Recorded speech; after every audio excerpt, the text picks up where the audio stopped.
오박사의 공연예술 이야기 72회입니다. 최승희 얘기를 다시 좀 해보죠.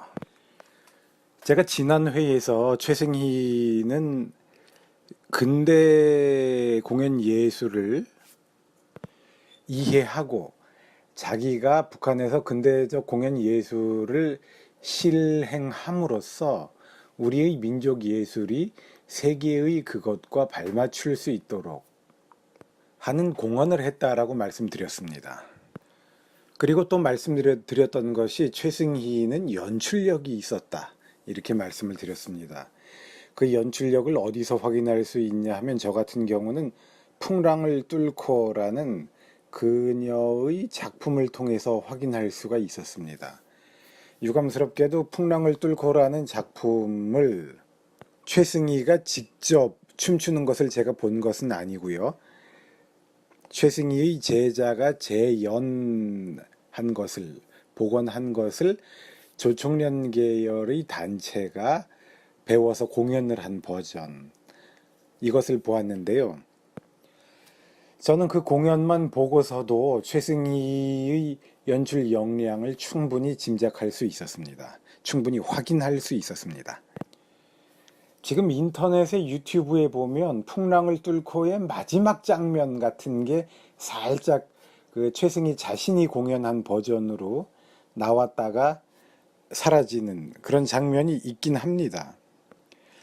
그런데 그 전체의 모습이 다 담긴 것은 없고요. 전체 공연의 모습이 담긴 동영상은 어쩌면 있을지도 모르겠습니다, 국내에. 왜 몇 년 전에 제법 됐습니다. 최승희의 공연 동영상들이, 전체가 담긴 동영상들이 발굴이 되어서 무용인들 사이에서 한번 상연을 거치고 들어갔는데요. 그게 디지털화 돼 있을 텐데 무용계에 계신 분들이 그것을, 저작권이 누구에게 있는지 모르겠지만 잘 공개하지 않는 것 같습니다. 그것을 가지고 있을 만한 분한테 제가 전화를 해가지고 좀 보고 싶다라고 말씀을 드렸더니 자기네가 공개를 안 한대요. 평상시에는 전화해도 잘 받지도 않습니다. 어떻게 해서 전화 연결이 돼서 그런 동영상들을 좀 보고 싶다라고 말씀을 드리니까 자기들이 공개하지 않는답니다. 뭐 무용과 박사과정 학생들이나 여러 사람들이 너도 나도 좀 보여달라고 하면 이제 그런 것이 부담스럽고 혼란스럽고 해가지고 아예 공개를 안 한다네요.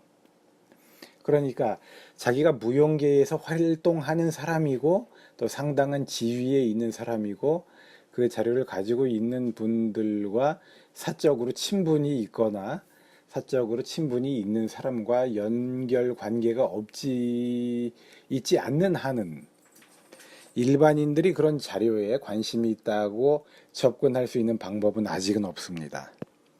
외국 사람들도 그렇겠지요. 인지상정이겠지만 특히 우리나라에서는 어떤 자료를 공개하거나 자기가 가지고 있는 자료를 공개하고 누가 요청할 때 그것을 빌려주고 보여주고 하는 경우가 의외로 드문 것 같습니다.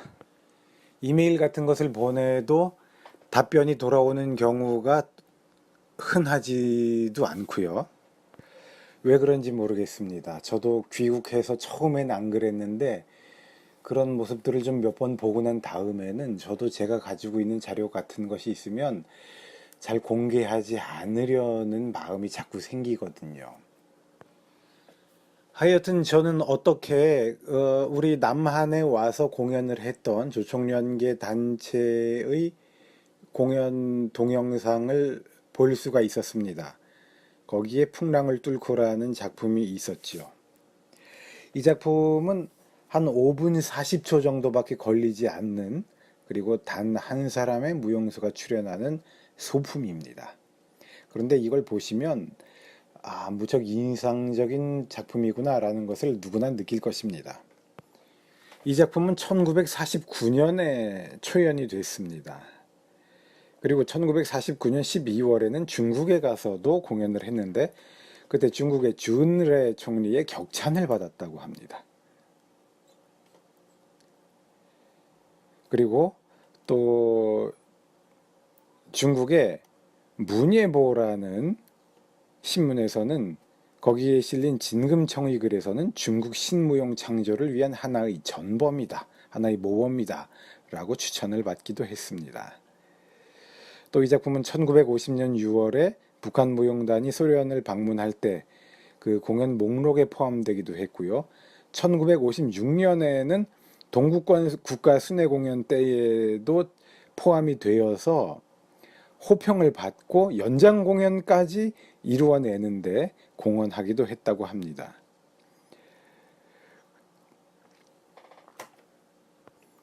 북한 예술단이 동구권의 국가 순회 공연을 할 때는 최승희가 100명 가까운 규모의 무용단을 이끌고 갔습니다. 그리고 약 5개월 동안 소련, 불가리아, 루마니아, 체코슬로바키아, 알바니아 이런 곳들에서 공연을 했는데요. 32개 도시에서 83회 공연을 하고 15만여 명의 관중을 동원했다. 그래서 북한이라는 국가의 위상을 드높였다라고 알려져 있습니다. 알바니아에 갔을 때는 노동당 비서 엔베르라는 사람하고 수상 메우베트 쉐후가 다음처럼 말하면서 연장 공연을 호소하는 바람에 애초에 7일 정도만 예정되어 있던 공연이 반달이나 더 연장되었다고 합니다. 이것은 최승희가 쓴 글에 나와 있는 내용입니다. 최승희가 그 글에서 또 뭐라고 그랬냐 하면요. 그 알바니아 사람들이 이렇게 말을 했다고 합니다. 제가 그대로 한번 읽어보겠습니다. 우리나라가 멀다고 바람처럼 스치고 지날 수 없지 않습니까?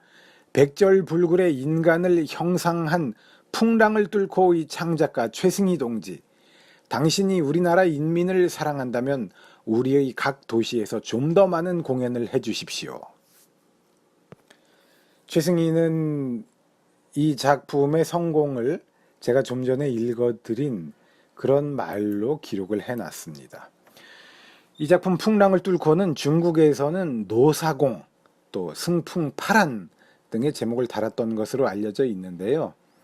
1949년 12월에 중국 공연은 북경에서 개최된 아시아 부인 대회에 최승희가 조선예술단을 인솔하고 북한 대표로 참석하면서 이루어진 것입니다. 이때 노사공이라는 제목을 달았고요. 줄레가 이 작품을 격찬하면서 중국말로 승풍파란이라고 했다고 하는데 이것은 중국에서는 이것은 좀 오기입니다. 우리나라의 어느 자료들은 그 주을레가 했다는 말을 승풍파란이라고 적고 있는데 원래는 승풍파랑 물결 랑자를 써가지고 승풍파랑으로 표기돼야 합니다. 남북조 시대 송나라 사람인 종각의 고사와 관련된 것으로 바람을 타고 물결을 헤쳐나가다라는 의미인데요. 중국에서는 승풍파랑이라고 하고 제가 어느 조선족 학생한테 들은 얘기에 의하면 이 승풍파랑이라는 말을 중국 사람들이 잘 쓴다고 합니다. 그래서 1951년 5월에 북경에서 다시 공연을 할 때는 최승희가 노사공이라는 제목을 승풍파랑, 우리나라 자료인 승풍파란이라고 되어 있는데요. 하여튼 그렇게 고쳐서 공연했다고 합니다. 저는 이렇게 최승희가 작품 제목을 고치는 데서 그리고 또 내용을 중국 관객에 맞게 고치는 데에서 최승희의 공연 예술인으로서의 감각을 느낍니다. 최승희는 아마 주을레의 격찬에 고무되었고 중국 관객들에게 보다 호소력을 가질 수 있는 모양새로 작품의 변화를 주었을 것이겠지요. 그러면 최승희는 새로운 관객들을 만날 때마다 그들의 감각이나 취향을 고려해서 그것을 만족시키려 했던 노련한 예술가였다라고 볼 수가 있겠죠. 사실 최승희의 공연 목록을 보면 최승희가 예전에 했던 공연들을 다시 고쳐서 공연하고 다시 고쳐서 공연하고 했던 경우들을 심심치 않게 볼 수 있습니다. 이런 경우는 재탕이라고 볼 것이 아니라 예전에 했던 작품들을 자기가 만나는 새로운 관객의 취향과 기호에 맞춰서 어떻게 관객들에게 호소할 것인가를 끊임없이 고민했다라고 긍정적으로 평가해줘야 할 것 같습니다. 그리고 또 최승희가 소품으로 발표했던 것들을 장편 공연에 삽입해서 보여주고 이런 경우도 있습니다. 최승희는 북한에서 어느 날 신문을 읽다가 제주도의 4.3 항쟁, 왜 제주도에 4.3 사건이라고 있지 않습니까? 제주도 인민항쟁이라고 불리기도 하는데요. 그 사건이 벌어졌을 때 남조선의 한 노인이 제주도의 민중들에게 힘을 보태기 위해서 쪽배를 타고 제주도로 향했다라는 이야기를 읽었다고 합니다. 그 이야기를 읽고서 감명을 받았는데 그 노인의 경험을 상상하고서 그것을 하나의 무용작품으로 구상해 냈습니다. 그것이 바로 풍랑을 뚫고입니다. 그러니까 이 작품 안에서는 늙은 사공이 혼자 쪽배를 저어서 하룻밤 사이에 제주도에 도달하는 과정을 그리는 것이죠. 풍랑을 만나서 풍랑과 싸워서 결국 풍랑을 극복해내고 잔잔한 바다를 만나서 마침내 제주도에 닿게 됩니다. 그런데 저는 이 작품을 볼 때마다 이 작품의 공연 대본도 있거든요. 무용 대본도 지금 서점에 있는 최승희 예술 문집에 포함되어 있습니다. 그것을 읽고 공연 장면, 공연된 모습을 볼 때마다 감탄을 금치 못하겠습니다. 최승희는 한 명의 노인이 바다를 저어가는 모습을 보이고 있지만 이 바다라는 것은 그냥 물리적인 바다만을 의미하는 것이 아니죠. 최승희는 그 노인을 통해서 생의 바다에, 바다로 비유되는 인생에서 고상한 목적을 향하여 만난을 극복하고 나아가는 인간의 형상을 그리고 있는 것입니다. 그리고 주인공인 노사공은 작품의 이야기 속 현실에서 장애물로 주어진 풍랑의 밤을 만나죠. 그런데 이것은 또 노년에 대한 은유로서의 풍랑의 밤입니다. 그리고 또 북한의 혁명 과정이 맞닥뜨리게 되는 난관들의 은유로서의 풍랑의 밤입니다.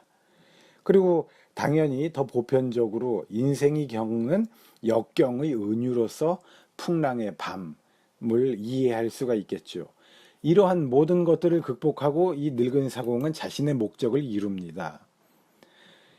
이러한 모습은 현재 북한혁명의 현재라는 그 당시 최승희가 그리던 북한혁명의 자화상이자 미래의 전망이죠. 최승희는 이렇게 어려움을 극복하고 성공을 이루는 주인공의 모습을 통해서 민족의 혁명의 노력에 찬사를 보내고 혁명 완수의 희망과 낙관을 드러낸 것입니다. 주인공이 원기왕성한 청춘의 모습이 아니죠. 저무는 인생을 살아가는 백발의 노쇠한 모습입니다. 그런데 이 사람이 매우 낙천적입니다. 그리고 생기발랄합니다. 그러면서 시련과 자칫하면 물에 빠져서 죽게 되는 죽음의 밤을 극복해냅니다. 그러한 풍랑을 이겨내는 그의 의지는 그래서 더욱 영웅적이고 위대해 보이죠. 또 주인공이 노인이기 때문에 인간의 삶의 전 경험이 집적되어 있는 연령의 모습 아닙니까? 그래서 백발노인이 주인공으로 가지는 대표성은 혁명의 각계각층의 인민들이 총체적으로 참여하고 있다는 인식을 나타낸다고 하겠습니다. 최승희는요, 오랫동안 이러한 그 풍랑의 은유를, 인생에 대한 은유를 무용으로 표현해 보고자 하는 의도를 가지고 있었다고 합니다. 자기 자신이 일본과 세계 각지를 다니면서 활동하는 동안 자기 말에 의하면 여러 바다를 건너며 몇 번이고 풍랑을 겪어보았으며 또 그런 경험들로 인해서 풍랑이라는 것이 창작적 충격을 주는 가장 힘있는 묘사 대상 중의 하나로 느껴졌기 때문이라고 합니다. 그런데 아마 보다 가깝게는, 그리고 보다 절실하게는 그녀가 월북할 때, 바다를 건널 때 경험했던 풍랑이 자기 뇌리에 아주 강렬하게 남아 있었기 때문이었을 것입니다. 북한에서 최승희는 서만일과 인터뷰를 했는데요. 그 당시에 최승희가 회고하는 바에 의하면 그녀는 1946년에 월북을 할 때 무용 의상들을 담은 광주리를 머리에 이고 행상하는 아줌마로 변장한 채 마포에서 8톤짜리 작은 배를 타고 남한을 떠났다고 합니다. 그런데 그 배가 인당수라고 알려져 있는 백령도 부근의 바다에 이르렀을 때 풍랑을 만나게 되었고 사흘 동안을 헤매었다고 합니다. 그래서 아마 그렇게 자기 인생을 건 모험의 바닷길에서 창파에 뜬 가랑잎인 듯이 간들거리는 배를 탄 채 바다에 던져지려는 심청이의 운명과 같은 위협을 느꼈기 때문에 최승희가 풍랑을 뚫고를 창작하는데 크게 도움을 받지 않았을까라고 생각해 볼 수 있겠죠. 이렇게 본다면 최승희는 자기 자신의 현실 생활 속에서 현실의 경험을 창작의 재료로 활용하고 있죠. 이렇게 현실 생활 속에서 자료를 섭취하는 방식은 최승희 말에 의하면 무용 창작에 있어서 반드시 행해야 할 주요한 방법이라고 소개되고 있습니다. 제가 음성으로 청각적으로만 여러분들께 말씀드리기 때문에 그 공연의 동영상을 보여드릴 수 없는 점이 참 아쉽습니다. 물론 저작권 문제도 있겠지요. 혹시 다음번에 누가 최승희작 풍랑을 뚫고를 공연한다라고 그러면 가서 한번 보시면 후회가 없으실 겁니다. 연극의 모노드라마라고 있지 않습니까? 한 사람이 모든 것을 다 해내는, 드라마를 다 연기해내는 그런 것을 모노드라마라고 하잖아요. 그것이 참 어렵게 느껴지는데 한 사람의 동무도 무척 쉽지 않아 보입니다. 그런데 최승희의 풍랑을 뚫고는 그러한 어려움이 제 생각에는 드라마의 도움을 받아서 잘 극복되고 있는 것 같습니다.